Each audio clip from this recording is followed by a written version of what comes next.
taking a break from the regularly scheduled programming today, I'm going to be talking about something I think is very important. It's the idea that I'm just going to call it programmed responses, but I know that some of you might just be here for the fitness content, so I'm going to talk about that after. First, I'm going to go into the squat, basically what's been the progress in the last couple of weeks. If you watch any of the past videos of the last couple of weeks, you'll notice that my squat is leaning to the left. It's very noticeable, especially with the bar. You see that the bar is leaning, tilting over to the left side.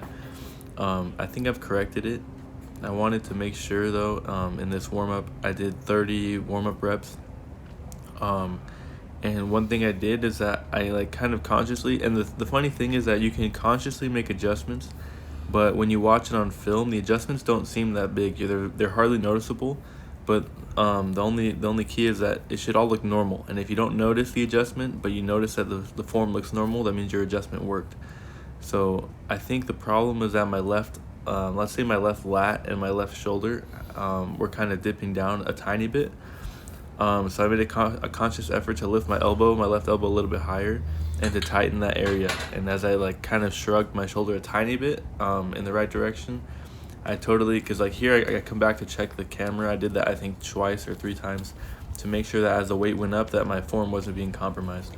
So yeah, another thing I would say about my squat depth is that the last couple weeks I've adjusted my squat stance, and I've been cheating myself out of depth, I think, just by the last 5 to 10%. Because with the, so anyway, I need to say this first. Okay, so basically, the easiest way for me to lift is by using mental cues to tell myself do this, and as I focus on that specific thing, then my form is more likely to be in proper alignment. So the cue I've given myself is first to put your armpits towards your knees when you start your squat. In my mind, the first motion is to start folding your upper body down, and then almost simultaneously, but just like a millisecond later, is when you start bending your knees. So you fold at the top and then bend your knees. And I did a bad job right there, but that's what I'm practicing. So as your armpits go towards your knees, you want to make sure that you're sinking your hips down to the ground. Let the back of your calves touch a part of your thighs, and then just go a little tiny bit deeper than that. That's what I was working on today. So in the warm-ups I didn't go that deep, but as I started putting a little bit heavier weight, I noticed that it made a huge difference. I went down, it felt like I went down maybe an inch, and maybe it's even less than that, because like I said, sometimes it feels like a more dramatic thing than what it looks like. But as I sank down just a little tiny bit lower, and as I felt like I actually hit the bottom of the squat, it took a little extra 10% out of me just to get out of the hole. And I think that's the perfect balance to build strength. If you don't do the full range of motion, you'll be cheating yourself of results. So it's better to do that while you're working with lesser weight. You don't want to do the wrong form for months and months and months and work up to a really high weight just to realize that that your strength isn't there, and that you need to go back to the beginning. So it's better to do things right the first time. Anyway, so I'm trying to think if there's anything else that I'm learning about the squat as of now. Okay, yeah, so at the end of the video, you're going to see me doing some form of it's a modified form of a Romanian deadlift or straight leg deadlift. Basically, I noticed that my hamstrings are feeling a little bit weak. And basically what happens is that as you squat, your hamstrings have to brace against the weight. Your quads are pushing, but at the same time your hamstrings are kind of contracted, maintaining the balance. And so if your hamstrings are not as strong as they need to be, they could be compromised during the squat. So towards the end, and the way you can tell is, so there's I forget all the terms, but I know for sure there's something called eccentric motion, and that's the controlled part of the motion where the weight is pushing you down. You're not pushing against the weight. So the eccentric part of the squat is when you're sinking down towards the ground. And as I did that, I could feel my hamstrings somewhat kind of giving, and I could feel like they weren't strong enough. So what I do in that case is I try and isolate the muscle group, and I do hypertrophy style training. So that's that's different from strength training. Hypertrophy means that you're doing a higher volume, higher amount of reps. And with a higher amount of reps, you're forcing more blood into the system, and the blood carries nutrients, of course. and over time, your muscle will, like the fibers, I think, will grow bigger and I guess more able to resist the tension. It doesn't make them stronger necessarily. Stronger is like a forceful contraction against weight, kind of like moving the weight.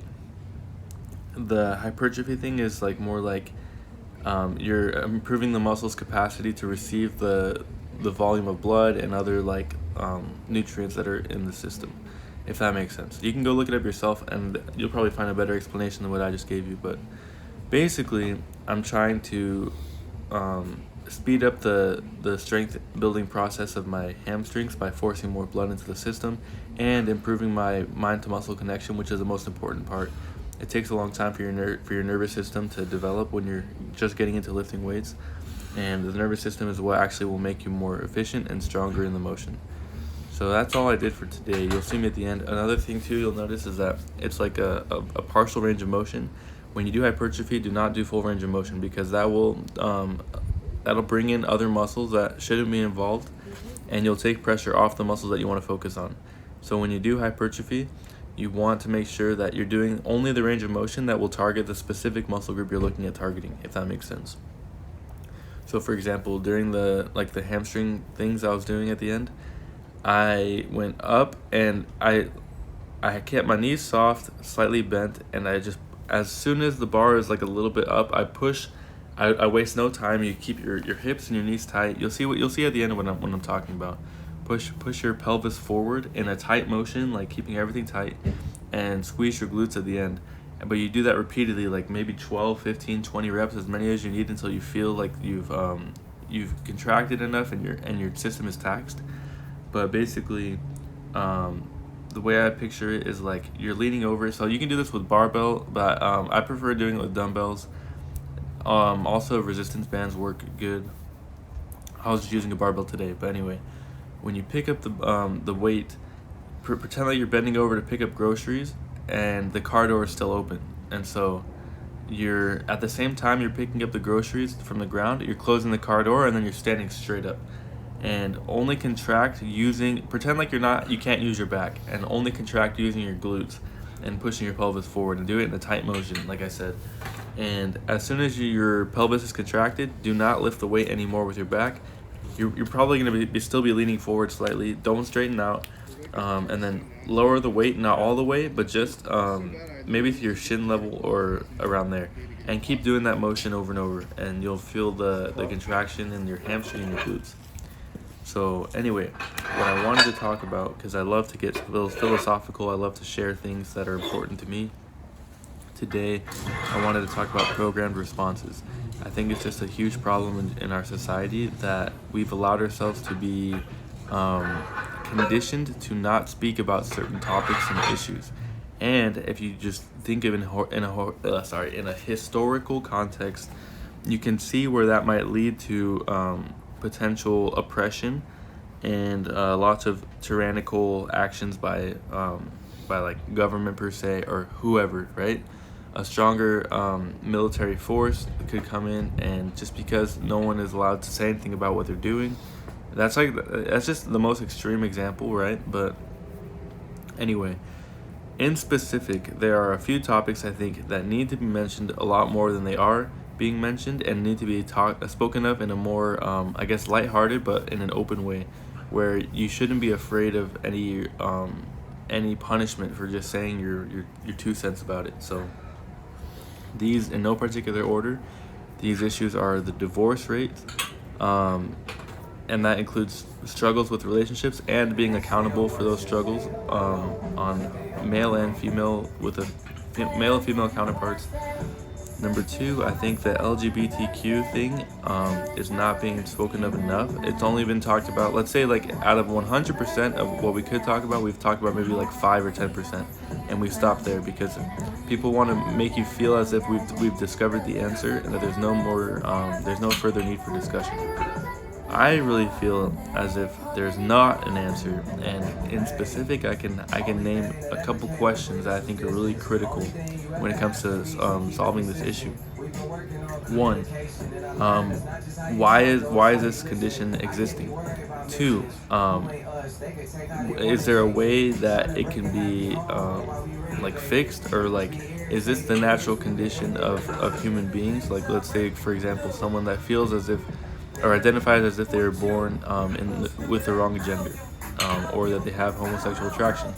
If you believe in the gospel, you believe that God has already declared that it is a sin to perform, I guess, to be sexually involved with people of the same sex, and also to transition genders is also a sin. That's a very nuanced. It's a very nuanced issue, and that's as simply as I can explain it. And hopefully in another video I can explain this issue better. But oh yeah, look at that squat. That was really good. You see that? Anyway. So, did God create LGBTQ people the way they are, or is it a byproduct of some other? Is there some other factor that led into it? And if He did create these people the way they are, which I actually believe that is possible, is there going to be a point in time where that condition is improved, as in like where people who didn't ask to be this way, are they going to be the only word I can use is fixed. Or they can be fixed, or is it actually going to be allowed for them to continue this state of existence, which, according to scriptures and God's revelation, is contrary to His will. So there's a few different questions that are critical that we try to answer. The thing that happens, and I've heard the term fear mongering, and I don't know what that exactly means, but I imagine it has something to do with what I'm trying to talk about, which is programmed responses, where when you touch a certain topic, people have a programmed response that is their go-to, and it just like almost like it flips the switch. They like it makes them less willing to talk about something and more willing to deny the idea or the possibility of something that they don't agree with. So I think it's important we recognize these programmed responses, and here's a guiding principle that I wanted to mention. So if you cannot recognize the merit of a truthful statement at face value, I think it means that you are a dumb person. And I'm going to explain the difference between dumb and stupid, but I think if you are able to recognize the merit of a truthful statement at face value, and yet you choose not to adopt it or to believe in it or to change your behavior based on it, that makes you stupid. And I think dumb is somewhat of just like a natural lower level of intelligence, which is all right and acceptable because you can do certain things to improve that condition. If you are stupid, it's because you are making decisions contrary to your better judgment. Stupid is worse than being dumb, and I think dumb is something that everyone has, and dumb is something that can be overcome. Stupid is something that literally needs to be changed by your own self. You need to change your behavior, change your morals, your values, and stop acting in a way that's so denigrating to your your impact in society.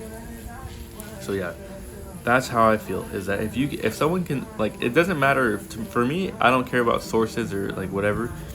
If I can't hear a statement, and if someone doesn't have the confidence to just say a statement that could be so true it could change everything, then what's the point of existing, you know?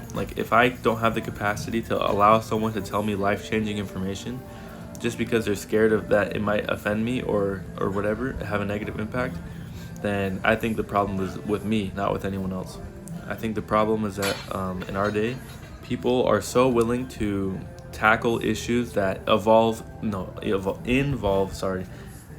people are willing to tackle issues that involve other people's responsibilities and accountabilities, but are never willing to look at an issue that involves their own accountability where they themselves can change. And the term that I've heard from the great Kendrick Lamar is overnight activism. And I just saw it recently in the case of Elder Brad Wilcox, who is kind of like an authority in the Church of Jesus Christ of Latter-day Saints. He gave a message, and in the message he mentioned something which I'm not going to go into, but basically he mentioned something that offended a lot of people, and on social media he's just getting lit up, which is just what happens these days, right? But what I think is funny, or at least interesting, is that no one will ever talk. If people think that their opinion really matters that much, or to the person, right? They're gonna go comment something nasty, say something that they would never say to their face, and leave that comment there and just go back to their normal life. If the issue was so important that you're going to get offended right now, shouldn't you have already been saying something about it, using your own social media platform, using your connections with friends or anyone else, speaking about the issue publicly? If you really cared about the issue, you would be doing all those things. That's what I think. If you wait until the time where one person is being piled on and like everyone's beating on them, and then you're gonna throw in one punch on top of that, I think anyway, this is anyway, I guess I just have to say, I think that's the behavior of weak and cowardly people. And I think that it's only I guess a move for validation of your opinion or of your feelings. You will only do it when other people are saying the same thing, and it's like we're trying to create the one voice children's choir, but it's like we're all singing the same note and doing the same thing. But if we had to sing alone, then we would never ever do something so atrocious as to like challenge someone's character of someone who's done so much good. And maybe he said something like that you didn't agree with, but he did nothing wrong in terms of like hurting someone or yeah, in a sense of doing something atrocious. So that is my 2 cents. So as I was reviewing the video, I actually remembered I had an analogy I wanted to share. So hopefully this isn't holding you hostage, but if you can compare, I like to compare things and make analogies all the time. So when it comes to people's opinions and people's feelings and their thoughts and whatever their, I guess every sentiment that makes them like a human being, everything that drives their living and their behavior, you have to be able to rank them in order of weight, I guess, or importance or power. And so let's compare it to a game of like, let's say Magic the Gathering or Pokemon or any other card game. Certain cards inflict more damage and each card has its own property, right? I think too often we've been trained to break the rules of the game where someone can play a card that is their own personal opinion, and anyway, whether or not it has weight to it or power to it, somehow we're able to just disagree with it and play a disagree card. And the disagree card, in my opinion, should be the least powerful and most insignificant cards in the whole deck. But for some reason these days, when you play that disagree card, or that doesn't sound 100% like what I believe in card, it invalidates the whole theory or proposition of your opponent.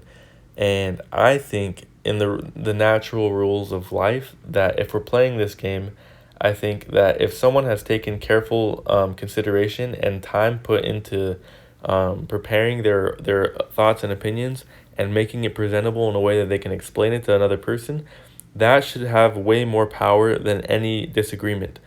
A disagreement would only have power if it was also backed by time and careful consideration. I think the worst thing to do is for someone to share their thoughts and opinions with someone else, and then someone else to just say, "Oh, I don't know about that," or like, I don't think so," without providing any alternative solution or alternative reasoning and logic.